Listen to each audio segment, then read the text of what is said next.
Alô, meus amigos do Magistrar, estamos de volta em mais um encontro de Direito Civil e nessa aula aí, nesse preparatório para o exame da OAB, eu quero conversar com você sobre a teoria das incapacidades. É isso mesmo, teoria das incapacidades. E quando eu falo em teoria das incapacidades, eu quero abordar aqui aquelas pessoas que são consideradas incapazes. Sim, essas pessoas são consideradas incapazes para praticar os atos da vida civil. É que eu quero lembrar, quando eu falo de teoria das incapacidades, que é aquela situação em que a pessoa ela não tem a capacidade de fato, eu quero começar te contando que, entretanto, existem graus de incapacidade. Isso mesmo, existem graus de incapacidade. E existe um primeiro grau de incapacidade, que é o absolutamente incapaz. Quando a gente fala de absolutamente incapaz, aqui a gente está diante da pessoa que apresenta uma total inaptidão para praticar o ato da vida civil. Isso mesmo, essa pessoa é totalmente inapta para praticar um ato da vida civil. A essa pessoa dá-se o nome de absolutamente incapaz. Você vai anotar para mim que o absolutamente incapaz, ele precisa da devida representação. Isso mesmo, cabe um representante para o absolutamente incapaz. Se o absolutamente incapaz vier a praticar um ato da vida civil, por exemplo, vier a celebrar um contrato sem a devida representação, você vai anotar que esse contrato, esse ato, será considerado como nulo. Isso mesmo, como nulo, conforme preceitua o artigo 166, inciso 1º do Código Civil. 166, inciso 1º do Código Civil. Então, veja, existem os absolutamente incapazes, eles precisam de representação. Se faltar representação, o ato será nulo. Artigo 166, inciso 1º do Código Civil. Mas o que você deverá saber muito bem para a sua prova? Ora, você deverá saber quem são os absolutamente incapazes que temos atualmente no nosso país. Hoje eu já te conto que, como absolutamente incapaz, nós vamos encontrar apenas uma pessoa. Que pessoa é essa? Está lá no artigo 3º do Código Civil. É absolutamente incapaz de exercer pessoalmente o ato da vida civil apenas os menores de 16 anos. Menores de 16 anos. Então, o menor de 16 anos é absolutamente incapaz, precisa da devida representação, e se faltar representação, o ato será considerado como nulo. Esse é o raciocínio que você tem que desenvolver. Muito bem. Esses são os absolutamente incapazes. Mas, de outro lado, existe um grau mais tênue de incapacidade, que são os relativamente incapazes. Isso mesmo. Quando a gente fala de relativamente incapazes, nós estamos diante de pessoas que apresentam ali uma inaptidão para praticar o ato da vida civil, mas é uma inaptidão mais tênue. Para esse que é relativamente incapaz, caberá a devida assistência. Isso mesmo, anote. Para o relativamente incapaz, caberá a devida assistência. Mas, professora, e se o relativamente incapaz vai lá, faz o contrato sem estar devidamente assistido? Ora, esse contrato será considerado como anulável. Isso mesmo. Se faltar a assistência para o relativamente incapaz, esse contrato será considerado como anulável, conforme artigo 171, inciso 1º do Código Civil. Artigo 171, inciso 1º do Código Civil. Tá, mas e daí? Afinal de contas, quem são os relativamente incapazes?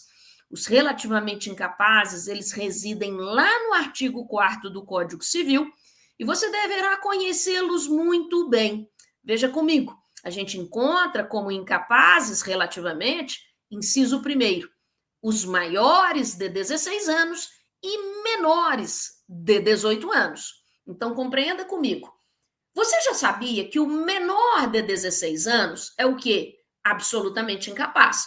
Quando ele alcança os 16 anos, ele se torna relativamente incapaz.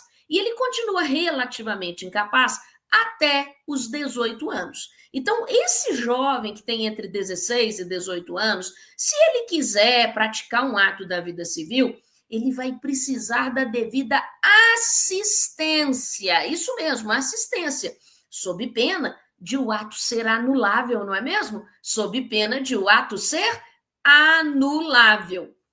Mas aí eu vou além com você. Nós temos mais relativamente incapazes. E aí você encontra no inciso segundo, quem mais? O inciso segundo diz: os ébrios habituais e os viciados em tóxicos. Ora, quando falamos em ébrio habitual, nós estamos aqui diante do alcoólatra, viciado em tóxico, toxicômano. Andou bem o legislador do Código Civil de 2002, quando inseriu essa pessoa, alcoólatra ou toxicômano, em moldura de incapacidade relativa. Por quê? Porque se você parar para pensar, realmente essa pessoa ela não apresenta a manifestação de vontade livre para praticar o ato da vida civil sozinha. Essa pessoa, esse alcoólatra, esse toxicômano, ele precisa da devida assistência para praticar aquele ato, sob pena de o ato ser anulável. É isso mesmo. Mas vamos além, a gente ainda tem um inciso terceiro que vai dizer assim para a gente: são também relativamente incapazes, 3. Aqueles que, mesmo por causa transitória ou permanente, não puderem exprimir a sua vontade. Então, imagine uma pessoa que, por uma causa transitória, ou até mesmo uma causa que demore, uma causa permanente, ela não pode exprimir livremente a sua vontade. Aqui nós vamos imaginar, por exemplo, uma pessoa que, em princípio, ela não tem problema nenhum. Só que jogaram um hipnóticozinho na bebida dela, ela tomou aquilo ali, ficou doidona, e naquele momento em que ela faz aquele contrato, note que aquele contrato ele deve ser considerado anulável. Por quê?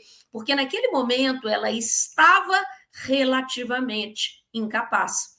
Então, como exemplos para esse inciso terceiro, a doutrina vai trazer a pessoa que estava ali sob hipnose, a pessoa que teve uma súbita perda de memória, isso mesmo, a pessoa em hipnose, súbita perda de memória, a pessoa em estado de coma também estaria aí neste inciso terceiro.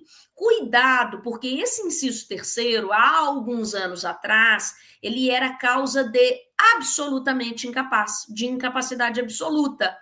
De uns tempos para cá, não. Isso foi modificado e essa pessoa ela é considerada relativamente incapaz. Aquela pessoa que, por causa transitória ou permanente, não puder exprimir livremente a sua vontade.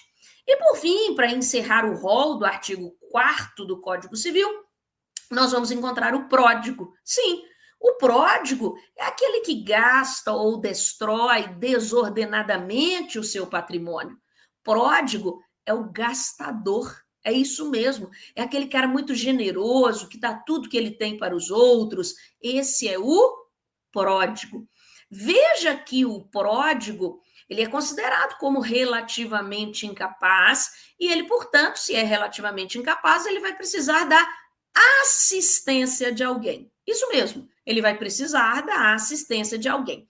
Só que aqui, no que você menciona esse artigo 4º, inciso 4º no seu cadernão, você puxa uma setinha e faz uma ligação com um artigo lá da frente do Código Civil, que é o 1782.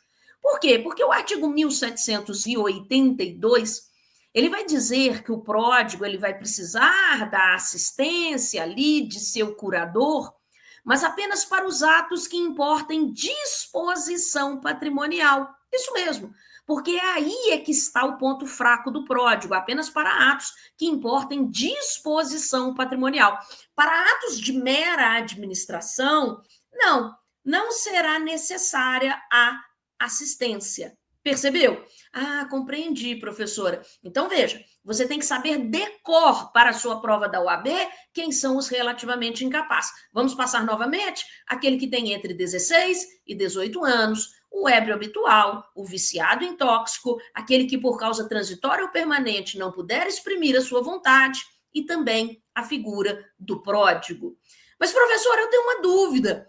Hoje, essa questão do vício em jogo está muito comum, professora. E se na minha prova pergunta sobre essa pessoa que é viciada em jogo, o que eu devo dizer? O que essa pessoa é, professora? Porque eu não encontrei ela em nenhum dos 4 incisos. Bom, não dá para inseri-la aí no inciso segundo, porque o inciso segundo é para viciado em álcool e viciado em tóxico. Mas veja comigo que esse viciado em jogo, ele pode ser considerado como relativamente incapaz por adentrar aos contornos do inciso quarto, ou seja, ele padece de prodigalidade. Isso mesmo, ele é pródigo, então viciado em tóxico estaria aí no inciso quarto. Bom, todas essas pessoas, como você bem sabe, elas precisam de quê? De assistência, sob pena de o ato ser anulável. Artigo 171, inciso 1º do Código Civil. Mas aí eu quero que você tenha aí algumas observações no seu cadernão. E uma primeira observação que eu quero que você tenha é a seguinte: compreenda comigo, deixa eu te falar uma coisa, olha lá. Eu sei que essa pessoa que tem entre 16 e 18 anos, ela é relativamente incapaz, ela precisa da devida assistência para praticar o ato da vida civil, sob pena de o ato ser anulável. Mas imagine uma situação muito específica aqui que eu vou cogitar com você. Imagine que esse jovem, ele vá fazer o contrato, por exemplo, e ele vai lá e faz o contrato sozinho, sem estar assistido. E aí você conclui: professor, então esse ato, ele é anulável. Tudo bem, em princípio é anulável. Mas olha o ingrediente a mais que eu vou julgar nesta questão. Imagine que esse jovem foi lá e fez aquele contrato sozinho, mas sabe por quê? Por quê? Porque ele mesmo enganou a outra parte. Como assim ele mesmo enganou a outra parte? Ele dolosamente ocultou a sua idade, ou ele, inquirido pela outra parte, ele se declarou maior. Ora, neste caso, nós teremos aí um negócio que será considerado perfeitamente válido e exigível. Por quê? Porque ele mesmo enganou a outra parte. Então, quando é o próprio jovem que tem entre 16 e 18 anos engana ali a outra parte, nós devemos dizer que esse negócio será considerado completamente, perfeitamente válido e exigível. Isso está na tela, vou saltar aqui um slide, depois volto nele, lá no artigo 180. Olha o que o 180 vai dizer para a gente. O menor entre 16 e 18 anos não pode, para eximir-se de uma obrigação, invocar a sua idade se dolosamente a ocultou quando inquirido pela outra parte ou se, no ato de obrigar-se, declarou-se maior. Então, ele não pode querer levar vantagem. Sabe aquela ideia de que a pessoa não pode violar a norma e depois tentar obter proveito desta violação? É sobre isso que eu estou te contando. E aí, então, a lei, nesse artigo 180, o Código Civil, nesse dispositivo, ele está querendo nos mostrar o quê? Ele está prestigiando a boa-fé objetiva. Exatamente, a boa-fé objetiva. Esse jovem, ele não agiu com boa-fé ao fazer isso, não é mesmo? Então, agora ele quer anular esse ato? Resposta, ele não conseguirá, tá? Essa foi uma observação de número 1 importante. Agora, na observação número 2, volto no slide anterior, nós vamos ter lá algumas exceções em que não terá cabimento à assistência. Como assim? A gente sabe que esse jovem que tem entre 16 e 18 anos, para que o ato que ele venha a praticar seja considerado como válido, ele precisa estar o quê? Assistido. Você sabe disso muito bem, sob pena de o ato ser anulável. Só que eu quero que você tenha no cadernão, porque isso costuma aparecer em prova, algumas situações excepcionais, e eu estou falando algumas, porque isso chega de forma meramente exemplificativa. Então, eu quero trazer aqui para você algumas situações excepcionais em que ele não precisará da assistência. E mesmo assim, o ato será considerado válido. Quais seriam essas exceções? Vamos lá? Vamos colocar a listinha? Primeira exceção em que ele não precisa de assistência, fazer testamento. Isso mesmo, para fazer testamento. Esse jovem, ele não precisa da assistência de ninguém para fazer testamento.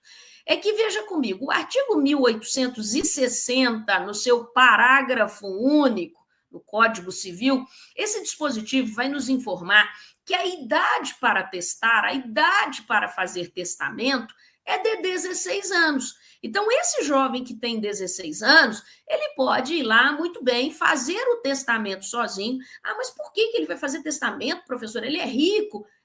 Por exemplo, a mãe dele morreu, ele herdou o patrimônio da mãe e ele é muito rico. Deixa eu te perguntar uma coisa. Se ele quiser fazer o testamento, ele pode? Pode. E não haverá assistência de ninguém ali. Percebeu? Ótimo. Essa é uma primeira exceção em que não caberá assistência e, mesmo assim, o ato será válido. Olha outra exceção aqui comigo, outra exceção, continuando na mesma tela. Ser testemunha. Ser testemunha. Artigo 228, inciso 1º do Código Civil. 228, inciso 1º do Código Civil. Essa pessoa que tem 16 anos, ela pode ser testemunha e ela não precisará da assistência de ninguém para ser testemunha, ok?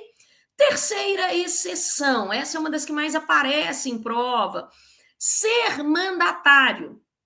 Ser mandatário. Artigo 666 do Código Civil. Como assim ser mandatário, professora? Eu te explico, olha lá. Existe o contrato de mandato, não existe? O mandante de um lado, mandatário do outro. O mandante, ele outorga poderes ao mandatário. Isso mesmo, ele outorga poderes ao mandatário, para que o mandatário o represente. Saiba que você, mandante, que vai outorgar poderes, você poderá outorgar poderes para uma pessoa que tenha entre 16 e 18 anos. E não há nenhum problema nisso. Essa pessoa que tem entre 16 e 18 anos, ela poderá te representar, e no ato de representação, ela não precisará da assistência de ninguém. Ela não precisa da assistência de ninguém. Aí você vai pensar assim, professora, eu estou confuso com isso, sabe por quê? Porque eu fico pensando assim, uma pessoa que não consegue gerir interesse próprio, essa pessoa vai gerir interesse alheio, professora? Pode sim. Quando o legislador trouxe essa exceção para a gente, o que o legislador estava querendo dizer é o seguinte, olha só, se a pessoa quiser outorgar poderes para esse sujeito que tem entre 16 e 18 anos, sabe que ele tem entre 16 e 18 anos, sabe que ele é relativamente incapaz, se esse jovem, se esse relativamente incapaz aprontar ali como mandatário, o que importará é que o mandante nada poderá reclamar, porque ele sabia que ele era relativamente incapaz e mesmo assim quis dar poderes para ele. Beleza, pode, mas se esse mandatário aprontar, o mandante nada poderá reclamar. Percebeu? Ótimo. Quarta exceção em que não terá cabimento a assistência. Qual que é a quarta exceção? Essa quarta exceção todo mundo conhece, está na Constituição Federal, é votar. Votar, isso mesmo. Qual é a idade para votar? Está lá no artigo 14 da nossa Constituição Federal, 16 anos. Então, aquele jovem que tem 16 anos, ele entra para dentro da cabine eletrônica e ninguém entra com ele para auxiliá-lo ali a apertar os botõezinhos, não é mesmo? Não existe isso, não. Por quê? Porque nós temos aí uma situação excepcional em que esse jovem pode praticar aquele ato e não caberá assistência. E, por fim, uma última situação em que também não caberá assistência é se aquele jovem tiver sido o quê? Emancipado. Isso mesmo. Se ele tiver sido emancipado, e as hipóteses de emancipação está lá no artigo 5º, no seu parágrafo único do Código Civil, esse jovem não precisa aí da assistência de ninguém. Ah, mas por quê, professora? Porque quando aquele jovem que ainda não tem 18 anos e que por algum motivo foi emancipado, qual é o grande efeito da emancipação? O grande efeito da emancipação é que ele atrai para si capacidade de fato. Ele passa a ter capacidade de fato. Então, ele realmente não precisará da assistência de ninguém para praticar o ato da vida civil. Percebeu? E aí, nesse finalzinho de aula, então, eu quero que você saiba quais são as situações de emancipação. Você tem que saber muito bem quando, o que acontece, o que tem que acontecer para que o jovem seja emancipado, porque às vezes você está ali no enunciado de uma questão, e aí mencionam ali, por exemplo, um jovem de 16 anos. Aí você grifa a idade dele e logo percebe, opa, é um relativamente incapaz. Só que no desenrolar ali do enunciado da questão, há alguma informação que te traz aí a ideia de que ele foi emancipado. Alguma coisa aconteceu na vida dele que o emancipou. Então ele deixa de ser relativamente incapaz e passa a ser o quê? Plenamente capaz. Ele não precisa da assistência de mais ninguém. Então, por isso que é muito importante que você saiba quais são as situações de emancipação. Anotou no seu cadernão? Emancipação? Pois bem, nós vamos ter as situações de emancipação lá no artigo 5º, quando ele diz assim: a menoridade cessa aos 18 anos completos. Realmente, quando a pessoa alcança a maioridade civil e a maioridade civil chega aos 18 anos de idade, essa pessoa se torna plenamente capaz. Tudo bem. Quando a pessoa fica habilitada à prática de todos os atos da vida civil. Todavia, é possível que essa pessoa obtenha a capacidade de fato em situações excepcionais, que são as situações que vão se traduzir em casos de emancipação. Então, ou seja, antes de alcançar a maioridade, é possível que ela adquira capacidade. Por quê? Porque ela foi emancipada. Mas quais seriam as situações de emancipação? Vamos pegar no parágrafo único do artigo 5º a seguinte informação: cessará para os menores a incapacidade, 1, pela concessão dos pais ou de um deles na falta do outro, mediante instrumento público, independentemente de homologação judicial. Para nesse ponto. O que nós vamos ter nessa primeira parte desse inciso primeiro? A chamada emancipação voluntária ou negocial. Sabe o que é a emancipação voluntária ou negocial? É aquela que é feita pelos pais. Isso mesmo. Quando eu falo pais, eu preciso do pai mais da mãe. Então, esse pai e essa mãe vão até um cartório e, em relação àquele filho ou àquela filha que tenha no mínimo 16 anos, eles vão ali promover a emancipação daquele filho ou daquela filha. Percebeu? Então, essa emancipação, chamada de emancipação voluntária, repito, ela é feita pelos pais. Esse jovem ou essa jovem tem que ter no mínimo 16 anos. Antes disso, não pode haver emancipação voluntária. E mais, isso independerá da manifestação judicial. Outro detalhe interessante é que esses pais eles irão aonde para emancipar aí o seu filho ou a sua filha? Eles irão a um cartório.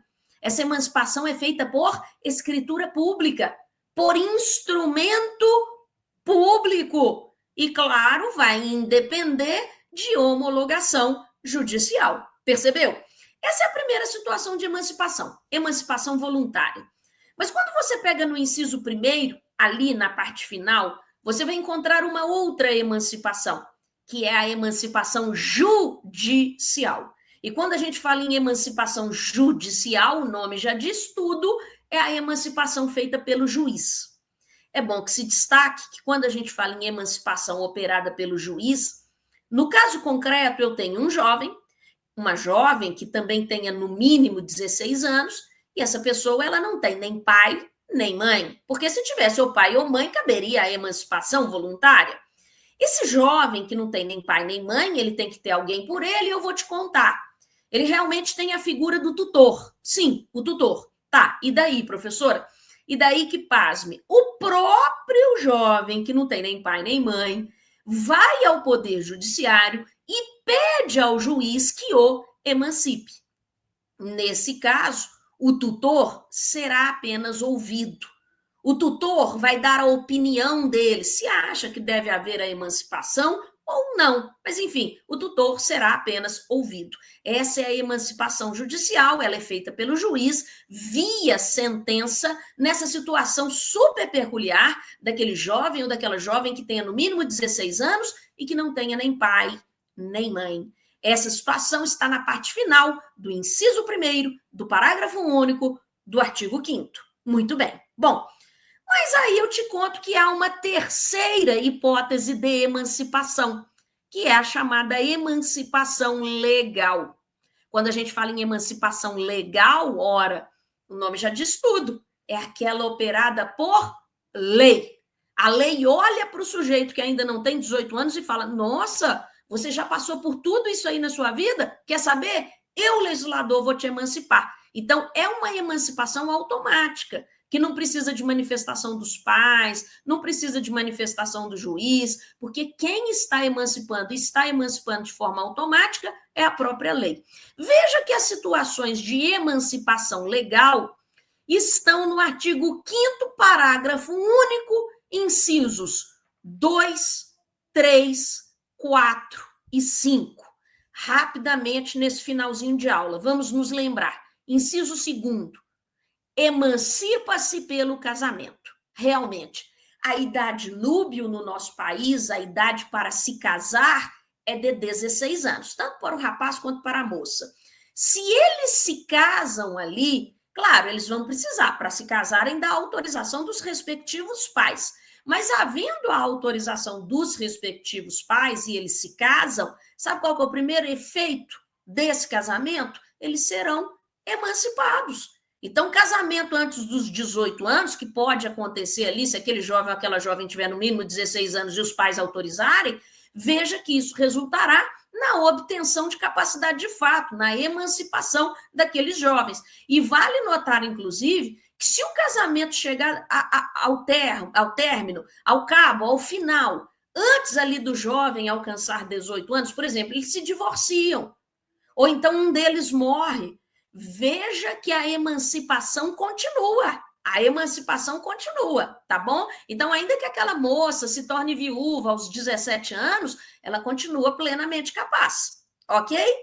Inciso terceiro, segunda situação de emancipação legal, pelo exercício de emprego público efetivo. É aquela situação em que o jovem, ele ainda não tem 18 anos, mas ele se submeteu a um concurso público, foi aprovado. Não basta ser aprovado, eu tenho que encontrar ali na questão de prova a palavrinha exercício, ele já está em exercício naquele emprego público efetivo. A palavra efetiva nos remete ao quê? A concurso público, não é mesmo? Então, ele está em exercício naquele emprego público efetivo, já foi emancipado. Claro que a gente não encontra isso muito na prática, porque os editais sequer admitem que aquela pessoa que tenha menos de 18 anos faça a prova, não é mesmo? Mas se o edital permitir, aquela pessoa passar, for aprovada e entrar em exercício antes dos 18 anos, ela foi emancipada, sim. A terceira situação de emancipação legal operada pela lei está lá no inciso 4º, que ocorre quando aquela pessoa que ainda não tem 18 anos, ela consegue a proeza de colar grau em curso de ensino superior. Isso mesmo, ela cola grau em curso de ensino superior. Quando eu falo curso de ensino superior, é matemática, geografia, história, direito, medicina, tem que ser curso de ensino superior. É o caso do gênio, o gêniozinho que antes de 18 anos conseguiu colar grau em um curso de ensino superior. Ele foi emancipado? Foi perfeitamente emancipado. E, por fim, nós temos uma quarta e última hipótese de emancipação legal, que está aí nesse inciso 5º, que é quando aquela pessoa que, tendo no mínimo 16 anos, ela já trabalha e ela já se mantém. Note comigo que às vezes ela mantém a si, ela é arrimo de família. Essa pessoa que ainda não tem 18 anos, mas já trabalha, ela já foi emancipada pela lei também. Então, são essas as 4 hipóteses de emancipação legal. Fique atento ao enunciado da questão, porque às vezes o enunciado da questão te traz ali uma pessoa bem novinha, com menos de 18 anos, mas continuando na leitura do enunciado, você encontra uma causa de emancipação. E só para fechar essa aula aqui, para eu me despedir de você, deixa eu te contar. Se você já sabe aqui da nossa aula, quem são os absolutamente incapazes, quem são os relativamente incapazes, se você já sabe as causas de emancipação, eu quero destacar para fechar esse encontro que, desde que entrou em vigor o Estatuto da Pessoa com Deficiência, o Estatuto da Pessoa com Deficiência, que é a lei 13.146 de 2015, lei 13.146 de 2015, conhecido como Estatuto da Pessoa com Deficiência, a pessoa com deficiência, a priori, no nosso país, ela é considerada plenamente capaz. A pessoa com deficiência, e aí a gente pode ter várias manifestações de deficiência, não é só a deficiência aí, física, mental, psíquica, não, existem várias manifestações de deficiência. Essa pessoa com deficiência, ela é considerada como plenamente capaz a priori no nosso país. Ela não reside nem no artigo 3º, nem no artigo 4º do Código Civil. Ok? Bom, com essa informação, me despeço de você, deixo aqui o nosso convite para o nosso próximo encontro, porque a gente tem mais matéria aí para você enfrentar, e não só enfrentar, obter êxito no exame da OAB. Um grande abraço, até lá!